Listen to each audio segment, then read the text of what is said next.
There's going to be a God-sized hole for someone who lives without faith.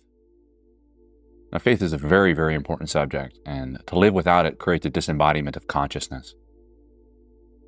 So there's a lot coming to mind, and very, very important for you to understand that in developing faith is not just, I believe in something or a certain thing makes me feel a certain way. It's a recognition of something outside of yourself that has already worked itself out. Now, to be able to develop faith is in the places you least expect. And there's a few things that have been coming to mind. One of them is how on earth, when we talk about faith, we talk about something religious. And this is very important, which is the integration of the religious foundation. And I've spoken about this before, but I feel that I have, more insights that could really help you recognize what's going to help you become the most integrated individual you can become. Now, when you become an integrated individual, your life no longer becomes a problem to solve, but something to live. And when you're living it, you're experiencing a story bigger than the narratives you tell yourself in your head that are there to protect you from who you are going to become. Now, you could even say that we're in a generation where we've created a disembodiment of consciousness. And so there's a way you can do that, very simple. Give everybody a lens by which they see their life. And of course, if you're the younger generation, anywhere from 18 to 25, you live in this mental prison. And to think, the other generations didn't have their own form of tyranny. Well, this is yours. It was given to you, and you have it in your right pocket, and it's probably the thing that's making you watch this video. Now, so this means that you have to be able to integrate it. It's like, well, you need to be able to integrate the way that you've analyzed everything that has separated you from the one thing that would actually heal you, which is being able to experience in your body. And I'm sure maybe you've heard that from other people who work in the space, which is, you have to be connected to your body, being able to feel things through your body. And so I always felt like, what the fuck does that mean, brother? I work out, I'm in great shape. I go for a run, body. And it's like, wait, there's mental processing and there's emotional processing. You're going to find something interesting about this video is that these things are all going to connect to one component, faith. Now, being able to experience that means that what you understand life to be is now going to change because you will have a connection to something that exists outside of your own experiences. And now you need to have some humility in this one because if your life is just your experiences, then here's what happens. It plays out exactly the way that you know it and have known it your whole life as you tell yourself you want something different, but secretly you want to stay stuck. So this is really important to understand, which is you spend enough time in the mud, you begin to like it. You fight monsters long enough, you become one. And welcome to the human experience because you're about to be challenged with what you believe goodness is. Now here's the faith. Faith in what? Service to what? So what does it mean to be a human being? Well, if left to your own vices, a slave. You will seek service of anything, anyone. Anybody that gives you a feeling of significance or recognition, it will be like all of your vices are used against you. So where are you running to is the real question. I've been really working on helping people heal. And when I heal, I grow. I help people grow. And when I do the same, I do that for myself. And you could say, well, I've created a commitment to my life at the highest level possible. That means that I have no other alternative or that I have to face these parts of me. So let's get real. Let's get serious. And when I mean let's get serious, let's start talking about the reality of your life that you're consistently rejecting. I talk a lot about human nature, but there's nothing that's more reflective of human nature than the biblical stories. The biblical stories are something you need to become in touch with. If you're born in the United States or Europe and this has become a part of your foundation, then make sure that you know it and know it damn well. And I'm not joking when I say this, is that integrating your humanity, which is really the whole point of this. And what that really means is that your life doesn't become a robotic, cause and effect, disassociative, borderline degenerative, thinking that, by you gravitating to one group or another, you'll find some form of salvation. So maybe what I'm really talking about today is where there's faith, there's freedom. A movie I watched the other day that was really powerful called The Lobster. And the reason why it was so powerful was that it speaks about a person who's broken, came out of a serious relationship. And I said, okay, well, this is interesting. I kind of work here. I kind of do this thing. And it's like, well, what happens when people come out of serious relationships? Well, they tend to have a broken esteem, meaning that they have no idea who they are. They're disconnected from it. That, their understanding of where they could aim themselves is really damn low. And that becomes their life. It's like not even the middle. It's like, actually, it's the bottom, but they call it the middle. And they confuse that for anything decent. And it's like, well, it's probably the middle if you shot for the highest thing possible. Then maybe you'd have the middle. But what really happens is you tell yourself you're aiming for something good when really you're aiming for something terrible. And that becomes your ideal. And so you train yourself to function dysfunctionally. So what is it to see outside of ourselves? Because we really need it. And so the movie gives you an understanding of what exactly human nature looks like. And that there's a component of us that needs love. And that's something you're going to have to accept. You need love. And it's like, well, what does it mean to need love? Well, maybe you need God. And what's the one thing that I believe most people lack? And it's like, well, it's exactly that. And it creates a hole. And it's a hole that's the size of eternity. And it actually knows no limit. It's so massive. And here's how humanity works. It's like you have your ego. That's going to be a very big component of how you function and survive through life. You have your past experiences, you have your emotions. It's another part of human experience. You have your psychology, you have your pathologies, you have your complexes, and you have your developmental traumas, as everybody does. And so you could say, well, okay, that definitely encompasses a majority of people's consciousness. Or no, you're learning what that looks like at this point. And how is it that a person can develop when there are that many variables? And then it starts to point at something bigger. And so here's the point of, morality, which is no longer a topic of discussion because everything is subjective and nothing is right or wrong because you're a human being and you can't tell the difference. And so they've taken something that is true, which is that, and they've just removed you from the value system that allows you to reflect on your behaviors to expand your consciousness. And well, you might think, well, why do I need to expand my consciousness? Because you're not just here to fuck off. Before I get into the story about the lobster, I wanted to talk about Moses, and Moses being one of the biblical patriarchs. One of the most important stories about the Moses story is that, you get to see his development of the kind of person that he is, born in between both worlds. He knows what it is to be a son in the house of Pharaoh and also to be a Hebrew. There comes a point in his life, and everyone has this, is they make a point to what's intrinsically true regardless of the consequences. And if a person can make a decision that is right, and which means that they can identify the truth of who they are, that will have a consequence that means they need to take it to its very core of who you are and what that really means for you. So, Moses is placed in a fork in the road. And you could even say it's a question of who he really is. And he's challenged with that because he sees a Hebrew being beaten by an Egyptian taskmaster. And he looks left and right. And I found that to be very interesting. It's like, well, it's to look inward. It's to expand the horizon of what exactly this means about him. He's looking clearly, and he makes a decision. And he kills the Egyptian and buries him in the sand. Surely the matter he became known, and he runs for his life. Pharaoh finds out. It's like, well, what does Pharaoh find out? Who he really is. You ever think about that? It's like the worst thing ever. Imagine somebody whispering in your ear, "You're a Hebrew." And you're in the house of Pharaoh. You're like, because you know what's about to happen. You're going to have to hide. And so that's another interesting component of human nature, is that we hide from ourselves. Like, excuse me, your subconscious knows what's going on. How real can you be with yourself? Average, right? You can only be a certain amount of real. And by the way, that's the amount of real you need to grow. And so you could even say, you don't need to be this wise Gandhi on the top of a hill. You could just recognize where, you're being dishonest and make a small shift. And then you could say, well, maybe if I was truthful in my areas of my life where I'm not, I would see progress that would expose me to higher levels of consciousness, that would create momentum in my life, that would, by the way, disintegrate my dysfunctions and dishonesty that I call my life. And you would maybe open up to something beyond yourself. And by the way, you need something beyond yourself, because the concept of all horror movies is you're stuck in the same room even when you think you've escaped. And then one day you wake up, I never left the room. It's like 1408 with John Cusack. I don't know if you've ever seen that movie. Don't comment if you have, because it'd be hilarious. I watched weird shit growing up. So Moses, he runs to Midian. He meets his shepherd girlfriend. And that sounds awesome. Like, this is like the fucking, if you think of it, it's heaven, right? Like, you run from every single potential implication of what your development meant about you. And you meet a hot girl, and she has a cool father-in-law. You're like, pfft. And he's a Midianite. He's not a Jew. He's not a Hebrew. You could think of him as the coolest guy around, right? And he marries one of his daughters, and he becomes a shepherd. And, all the biblical patriarchs are shepherds, because that's exactly what it is to be a leader, is to lead sheep.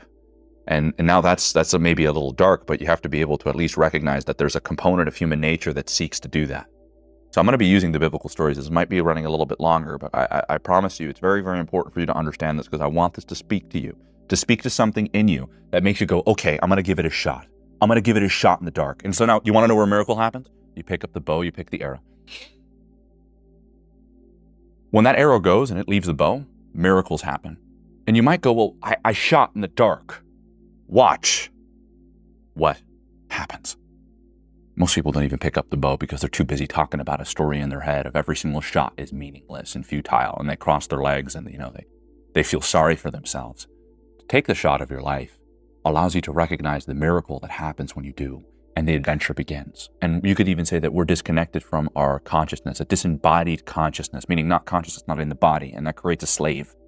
And then you start talking about things like freedom, like as if you could escape your own internal tyranny. And this is the importance of your life, being able to recognize there's a consequence to your life. And now, before you go ahead and think that this isn't love, no, this is what unconditional love looks like. So get that dirty word out of your mouth and start learning what real love looks like.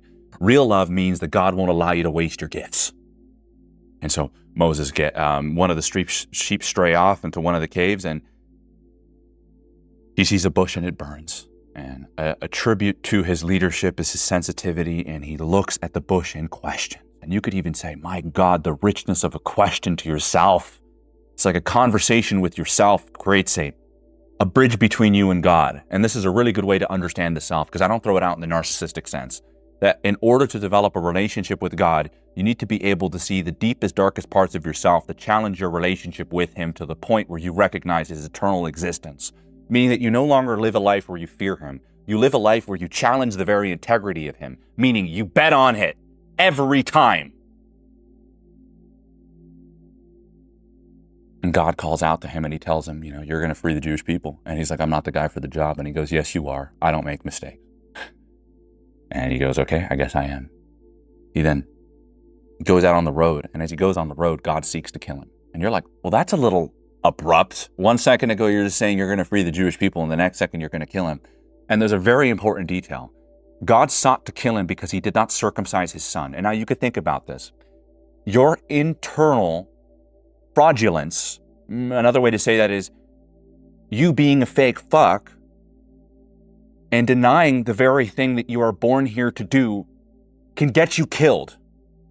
And you might go, well, it might not literally get you killed, but the very thing that you are, your very essence disappears. And so Moses didn't circumcise his son and God sought to kill him. And you could say, well, you claim to want to free a people when you're not a part of those people. You're out. You didn't embody anything I told you. All of these gifts that I gave you, you are wasting. Moses, you're done. And Moses' wife virtuously circumcises the son and throws it, the foreskin by his feet as he was just released. You can say by the grips of death. And I read that and I was like, let me disassociate. I want to stick my head up my ass because I've had my head up my ass for the last 4 days. And there was a consequence to having my head up my ass. Thank God. Thank God. And you're like, why are you avoiding consequence? You maybe need it. And by the way, there is never any consequence. You always immediately get the worst possible alternative when you prevent going into the unknown of your life. The worst possible alternative happens with the people you love the most. And you could say, well, if I don't do this, I will destroy them. So I'm going to go for myself and start learning how to develop faith with something that is a shot in the dark. But through that shot in the dark, you can become a great nation. That's the story of Abraham. So God sought to kill Moses. And he circumcises his son. You could say, well, you go and try to free a people that you're not a part of. You don't embody the belief of the thing you want to take to the world. And that can cost you your life. And there's another way to read it too, which is really important. If you do not recognize your gifts and show up for them, they will be taken away from you. And I thought of that for a second as something to be very scary. Now, one of the big pivotal moments in my life, and remember, this is going to be essential to your development, is to recognize if you do not use it, you lose it. And you might go, well, that's a dark world. No, that's a loving world. Because God won't waste his gifts on someone who doesn't value them. And maybe they have been taken from you. They can be given back. A neglectful God goes, oh You have these gifts, you have this purpose, you have the one thing that allows you to exist with a meaningful life. I'll let you die with that. No, he'll go, no, fuck you, take it. And that's beautiful. And I recognize I have gifts. And it's like, when my head was up my ass, I said, Dunzo, I'm done. You might go, well, what made me feel done? So then it continues. The story of Moses continues into an Exodus story, a liberation story about people who are slaves. And I've been reading this over and over, especially due to Passover and, just having that as part of my life and being able to interact with people. I'm able to recognize the importance of the stories compounded with the moral code. And now this is the importance of morality. It's that you start asking the right questions, meaning that you've already eliminated all the places you don't need to go. And now you could start questioning where you do.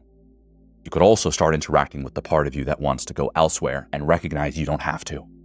You could integrate the part of yourself that would burn your life down without burning your life down. And you might even go, well, that's the most loving embrace that any son or daughter can ever be given from a loving father. Thank God for consequence. God's love is eternal, not your definition of unconditional. And you could even say you lack faith, and I could say, I definitely do. And it's cost me, thank God. The Jews leave, and they find themselves in a desert. And you're like, well, what's the component to faith, Naftali? What exactly does that look like? So the lobster gives you a good example of what you're up against. Well, broken people tend to be broken inside, and then they adopt tyranny. And you could even say that's exactly what happens to a people disconnected from its value system. And you might go, well, what's the importance of the value system? There's a certain point where people utilize it as a protective mechanism. And I may need to do another video on values because it's very, very important. But like, what are the things that you really value? And it's like, well, you might not get to see the things you really value until you go through crisis. And that crisis could be a divorce. It could be the loss of a loved one. It could be a physical injury. And then you might start recognizing what you valued before was avoidance, lying, and malevolence. And then you might go, well, no, that's not true. Neglect. A lot of people have a value of neglect, and they embody it, and they start talking about how what they really valued was video games and sex. It's like he didn't value video games and sex. He valued disassociation. And so now you can start recognizing what you truly value. And so a lot of the time people experience the manifestation of their prior values to then have to discover what they truly value. And now here's something interesting. It's not that hard. What you want to value is rooted in truth. If the values are separate from truth, then they are nothing but a form of protection. And if you do not test the values in their truth, they are not really values, they're hang-ups. And they're a great door that's closed as you go, look, I value this. And it's like, actually, you don't value that at all. You're using it as a way to protect you from the progress of your life. So The Lobster with Colin Farrell, wonderful film. Rachel Weisz, first crush, by the way. She fucking killed me in The Mummies when I was like 12. Turns out she was Jewish too, and that was like... So if you know any girls that look like Rachel Weisz, you know where my DMs are. I'm just fucking around. But there was a certain power to the film, and it was that it takes a person who's broken from the inside, and he was broken after a relationship. And it's interesting to see that people signed themselves up for tyrannies. And I was like, what? And it's like, well, because you have to start thinking about it. Well, what are you really signing yourself up for? What's the unintegrated part of yourself? The part of you that has a desire to serve that runs so deep you have no understanding of it that you will serve a fucking wall. And it's interesting because we have this like glorification of humanity now at this point. By the way, it's just called glorified cognitive dissonance. This whole morality thing has been running for a long time. I'd perhaps say since the dawn of time. What do you think happens to human nature if you neglect it and you leave it to its own vices? Its baseline is evil. We talk about innocence as a perseverance to innocence. And it's like, well, how do we preserve anything that's good in our lives? Well, you need to have something that allows you to transcend the very thing we call our humanity through it. So you can't reject it, you could integrate it, and you could direct it towards the highest possible ideal in your life. And what happens is the full embodiment of what humanity has to offer, and its beauty, by the way, flourishes. So your first prior understanding of what it is not it at all. It's juvenile. With all things you give love and embrace, and you don't reject, meaning that you come to the bedding of the very thing that allows beauty to exist. You could experience transformation through it. And this is the story of the Jews. And before I get into that, I wanted to finish the last story of the lobster. It's a broken person. He signs himself up to an institution.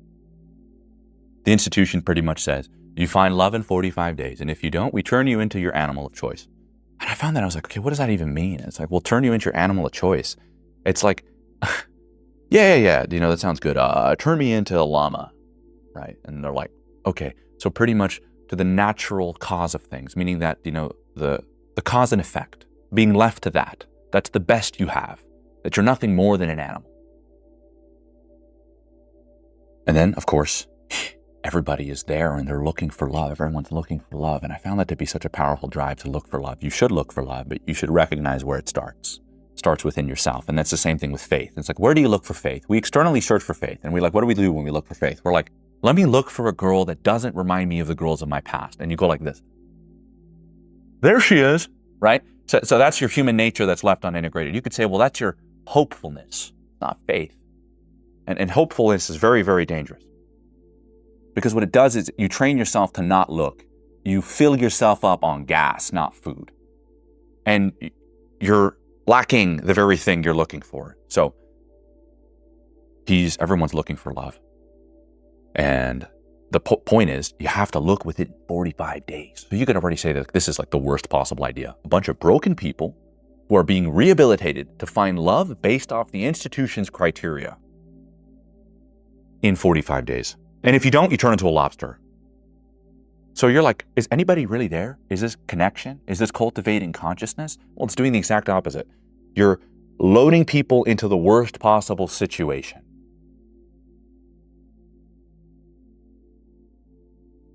Eventually, he lies to himself, and this is most people's love. Most people's idea of love is that they need to give up a part of themselves in order to be loved. And it's like, that's not love. Love is being willing to sacrifice it. It's a big difference. And that's what I found to be very powerful about the Abraham and Isaac story. And all of these things are becoming molded together, and there's a recognition that, does God want you to kill your own son for him? Does love require you to take your own eyes out?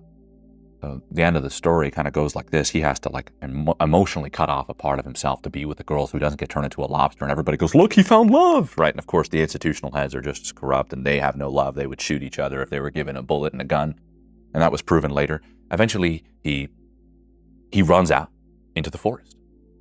And that's the complete unknown. That's the part of you that maybe gave a shot on love, because it definitely wasn't in there. Then maybe it's out here, or maybe I have a shot. And that's where he meets Rachel Weisz, and that's where he falls in love. But of course, any group that you run into, you run from one monster, you run into an unknown one.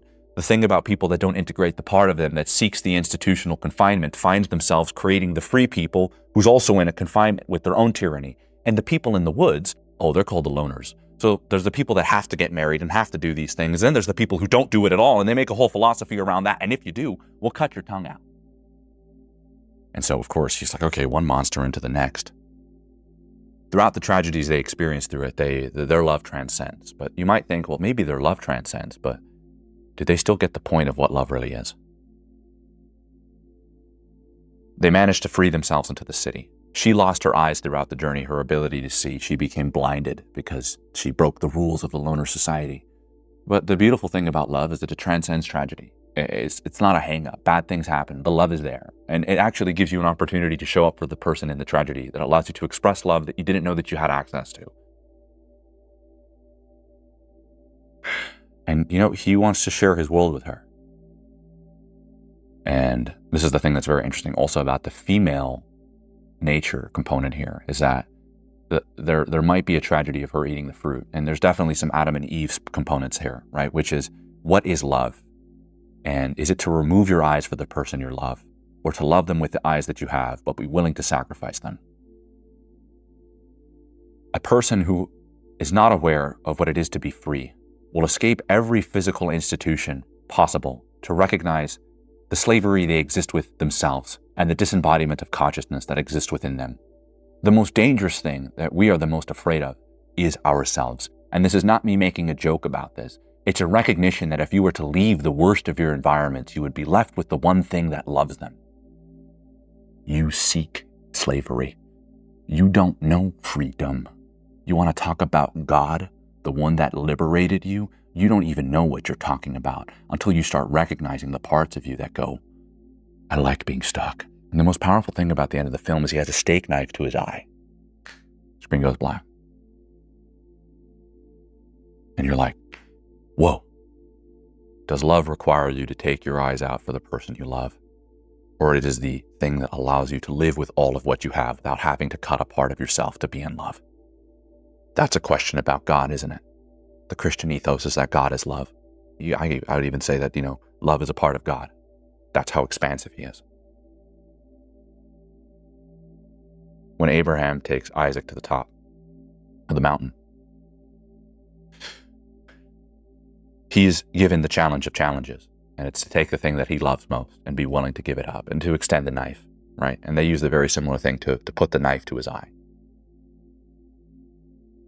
These moments are really important to recognize that the impulses are dangerous, so there is going to be an internal struggle, is that in the midst of that, there is a calling from above, or a calling from the inside out.